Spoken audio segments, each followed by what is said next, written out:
Sanjatuh makan tuan, tajam pisau nan malukui, padiah menyesu kaulu hati, sakit kemano kadi kadukan dulu rasuh indah kepicayo kabanan tibu urang sampaikan lalai denai malah kironyo dari belakang badan ditikam.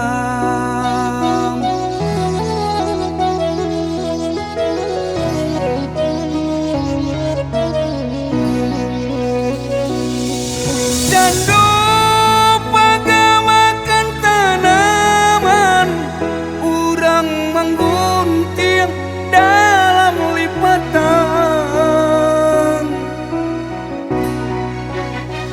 Sadari kitulah bakawan, mengaku kini denai dipegunjingkan. Apa salah, apa kudoso, mangkonyo denai urang sisihkan lalai denai malah kironyo kasih disayang baralil tangan dipicayo denai kekawan kaki cucu denai jadinyo.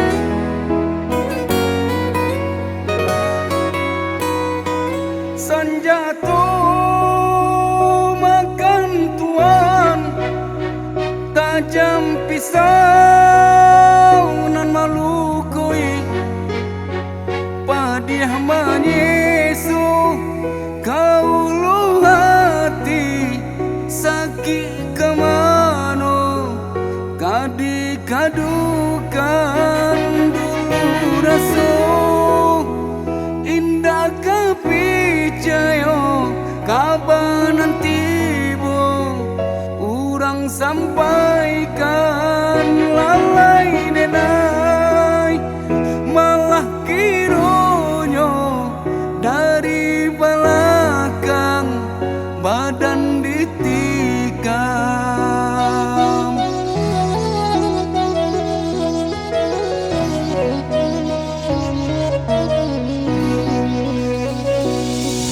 Jandu pagamakan tanaman, urang menggunting dalam lipatan.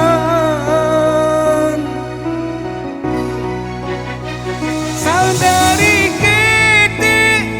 kitulah bakawan, mengaku kini denai dipegunjingkan. Apa salah, apa kudoso, mangkonyo denai urang sisihkan lalai denai malah kironyo kasih disayang baralil tangan dipicayo denai kekawan kaki cucu denai jadi